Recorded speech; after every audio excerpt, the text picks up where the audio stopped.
maanta si weyn looga ciiday guud ahaan waddanka koonfur Afrika iyadoo maalin ka dambeysay wadamada caalamka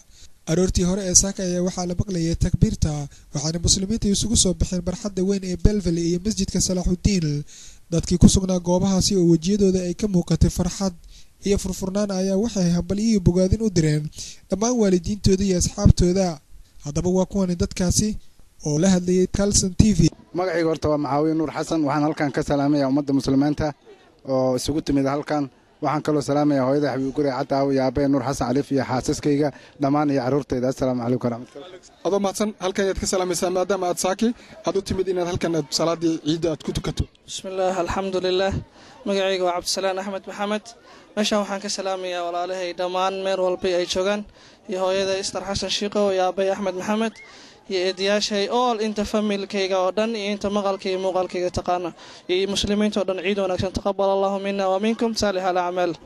ma sha Allah alxamdulillaah waxaan leenahay hanii'an lakum ummadda muslimiinta meel kasta ay joogaan gaar ahaan ummadda Soomaaliyeed waxaan leenahay hambaliyo ku ciida farxad iyo nabad ilaahay subhanahu wa ta'ala ku mahadinaynaa nasoo gaarsiiyay cimriga fursad caafimaad iyo mid dhinaca cimriga aba nasiiyay si aan u gudano waajibaadkan qiimaha badan bishii Ramadaan kadibna aan ugu khatina farxadan qiimaha badan ee maalinka ciida inkastoo annaga reer Afrika hadana aan ka xunnahay inaan maalin dalkeenii iyo ummadda caalamka islaami aan ka dambayno laakiin hadana waan ku faraxsanahay ummadda muslimiinta ee dalkan joogta kulligayo maanta inaan wada ciidayno annagoo mid ah oo hal diin haysana oo walaalo ah oo muslimiina marka waxaan leenahay ilaahay subhanahu wa ta'ala ha nagu soo celiyo ummadda Soomaaliyeed ilaahay dhibaatada ka saaro ummadda muslimiinta meel ay joogaan inta xiran ilaahay xabsiyada inuu ka saaro inta dulman ilaahay dulmiga ka qabto inta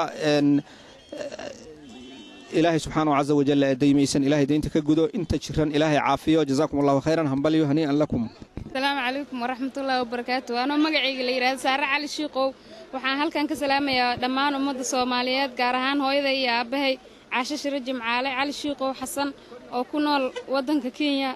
gaar ahaan Mombasa waxaan salaamayaa dhammaan walaalahayga ila dhashay Cabdulle Cali Shiiqow Xamdi Cali Shiiqow Xasan Cali Shiiqow Cabdirasaaq Cali Shiiqow Nimca Cali Shiiqow Cabdiraxmaan Cali Shiiqow Cabdiraxiin Cali Shiiqow iyo walaalkay Maxamed Cali Shiiqow oo ku nool Mareykanka iyo dhammaan qaraabadayda oo dhan wassalaamu calaykum waraxmatullaahi wabarakaatuh